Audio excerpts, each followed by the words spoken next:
Have you ever stopped and wondered, who would I be if nobody ever told me who I should be? What if the anxiety and the people pleasing and the constant need for approval and the fear of disappointment, what if all of those things isn't actually who you are? What if it's who you learned to become? Because children don't enter the world wanting to fit in or worrying about fitting in. They don't naturally shrink themselves and or apologize for existing. Somewhere along the way, something changed. Today, we're talking about the exact moment many of us began disconnecting from our authentic selves. Dude, it is a vibe here, man. It's a total vibe. Check your energy first. Hey guys, I'm Maya Lee, your certified spiritual life coach, and I am a director/educator in early childhood. And welcome back to the Before the Programming series. Every day I have the unique opportunity to work with children during some of the most important developmental years of their life. And I get to watch how they learn, how they connect, how they express their emotions, how they build connections. And unfortunately, sometimes I have the pleasure of being able to see how they begin to hide certain parts of themselves in order to fit into the world around them. And the more I work with children, the more I realize something powerful. Many of the struggles we face as adults, they don't begin in adulthood. They begin in small moments in childhood. These are the moments where we learn which emotions are acceptable.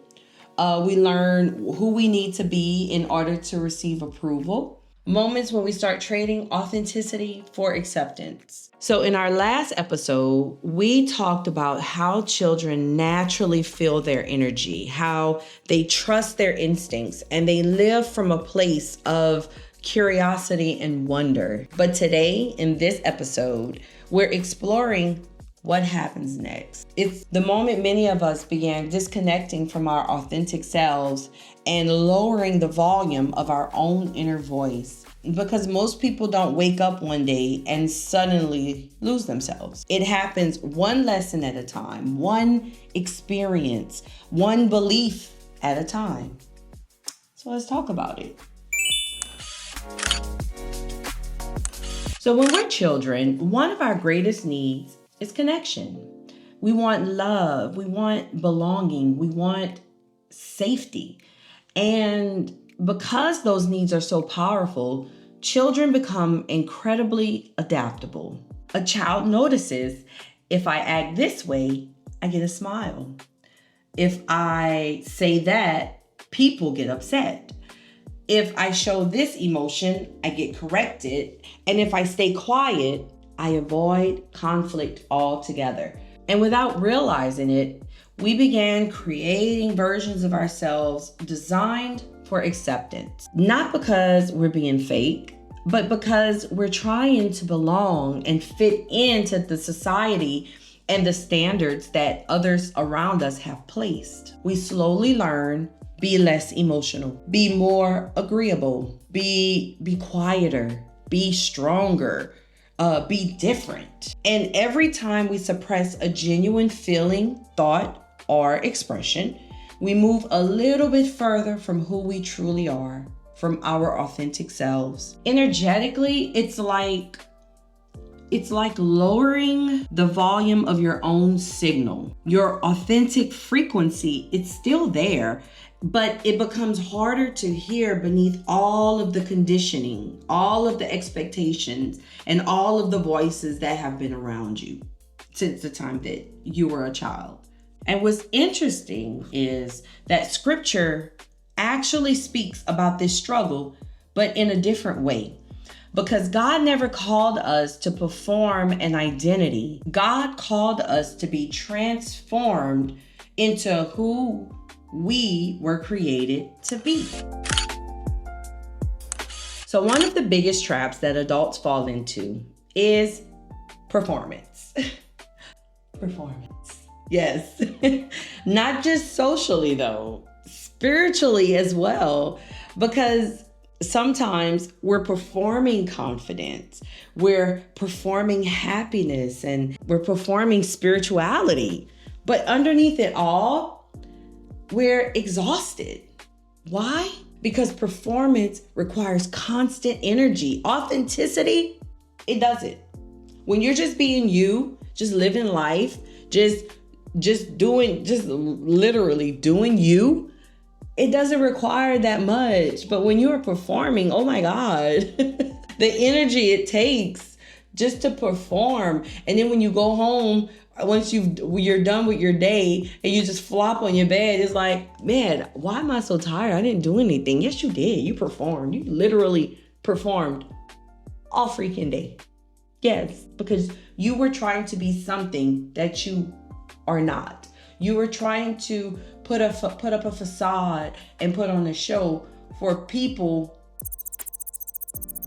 that's like, why? Like, for what? You're putting on a show and a facade for people. Romans 12:2 says, do not conform to the patterns of this world, but be transformed by the renewing of your mind. Notice what it doesn't say. It doesn't say become what everyone else wants. It doesn't say perform harder. It says do not conform. In other words, don't lose yourself trying to fit into a pattern that you were never meant to. That's exactly what conditioning often teaches us to do, to fit into the patterns and the cycles of the world, of the people around you, of the expectations, as opposed to fitting in where God called you to be and how God called you to be. If we're honest, many of us become so good at fitting in to the point where we forget what our own voice sounds like. Okay, so let's pivot a little bit. Let's talk about energy for a moment, right? When emotions are expressed in healthy ways, they move. When emotions are ignored, they become stagnant and buried. They stay within us. And a lot of times that shows up as resentment, emotional numbness, anxiety, depression, bitterness, chronic stress, difficulty trusting yourself. Not because you're broken. It's not because you're broken. It's because that was energy that was never processed and it still wants attention. It still needs attention. So think about children, right? A child cries and then like 5 minutes later, they're laughing. They release. They were able to cry, process that feeling, and then move on to whatever else they were doing. As adults, we do the opposite.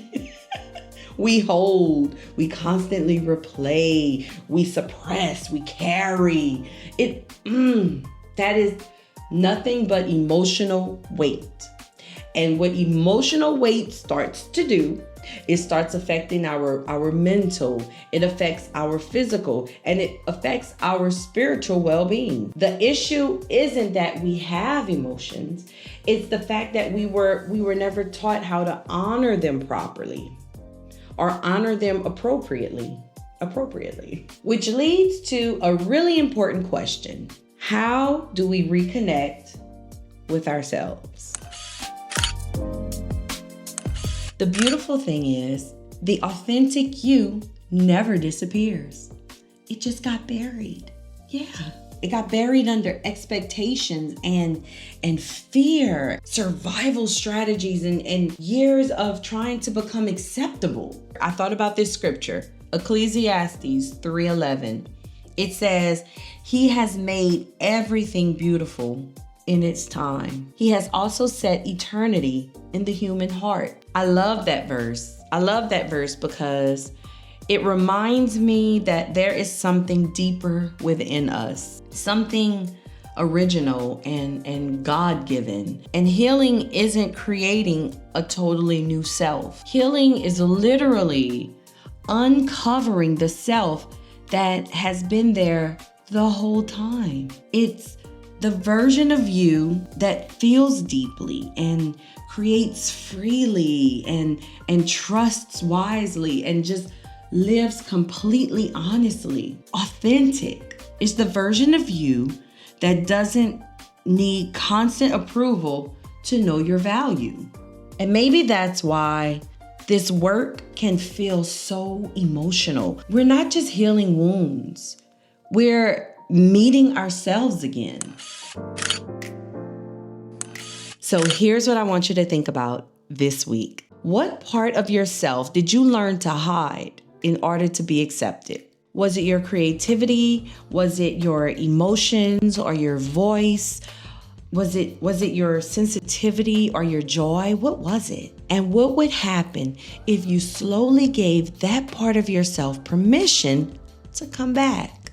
Because the goal isn't rebellion. The goal isn't selfishness. It's alignment.